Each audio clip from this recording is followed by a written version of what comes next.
In thinking about the task at hand, about how to best introduce my grandfather, Edgar Krieger, it quickly became apparent that the standard elements of biography were inadequate.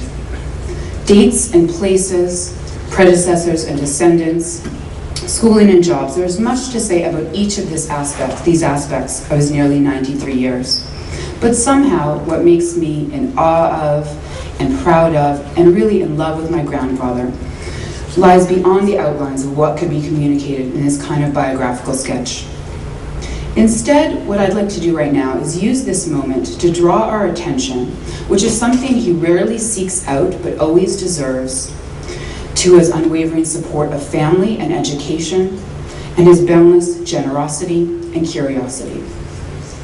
Other endearing traits aside, his sense of fun and style and joie de vivre, I would argue that it is really these values and qualities, family, education, generosity and curiosity, that make my grandfather such a remarkable man, and someone that other people in the family look to as a guide to ethical conduct and as a model of a life well lived. My grandfather was the youngest son of a youngest son, and lived in a world where family, and in particular immediate family, was everything. He grew up with no aunts, no uncles, no cousins, so it was really his parents, his siblings, and later his in-laws that framed his experiences.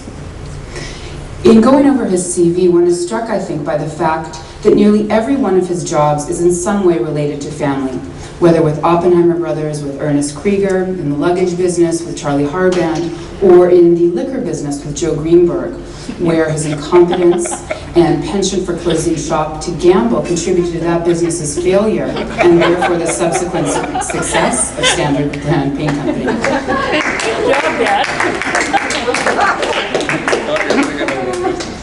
I think Joan Malcha's dedication to my grandfather and his siblings is really echoed in his own unwavering support of his family.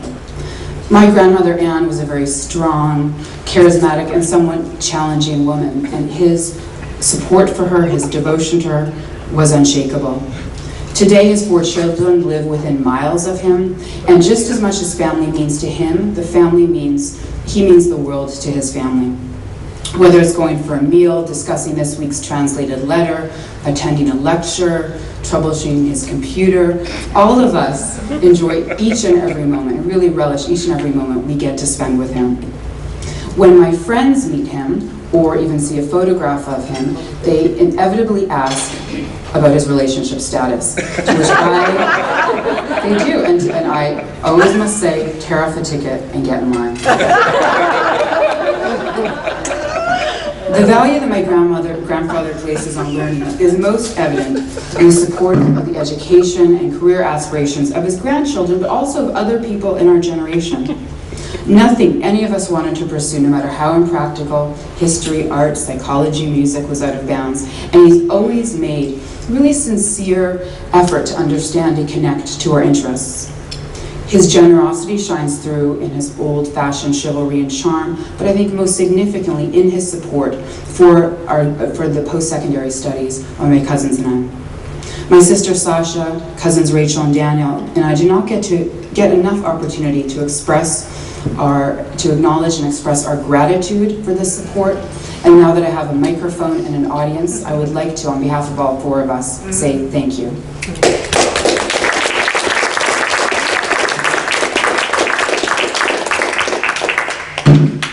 Finally, my grandfather's curiosity, his engagement with issues and ideas permeates his daily life.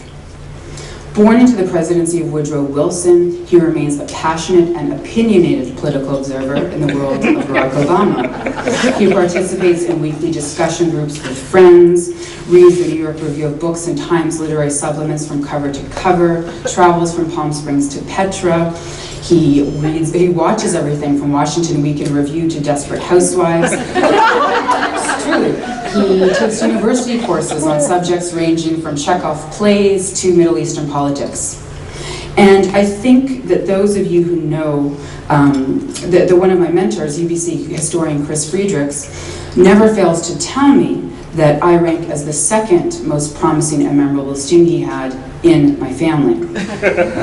He's never not for one moment stopped learning, and I think it's his interrogation of established ideas, his pursuit of new perspectives, that really contributes to his astonishing youthfulness. And I think those of you who remember his father Joe, or his brother Edith, or his brother Ernest or sister Edith, can identify that as a family characteristic. Today we have the privilege of hearing him speak about something that he knows best, that he loves best, and that loves him back without bounds, and that is family. So please join me in welcoming the belle of today's ball, which is generally a title that I cling to in social situations, but which on the occasion of our family reunion, have no choice but to pass on to my grandfather, Edgar Krieger.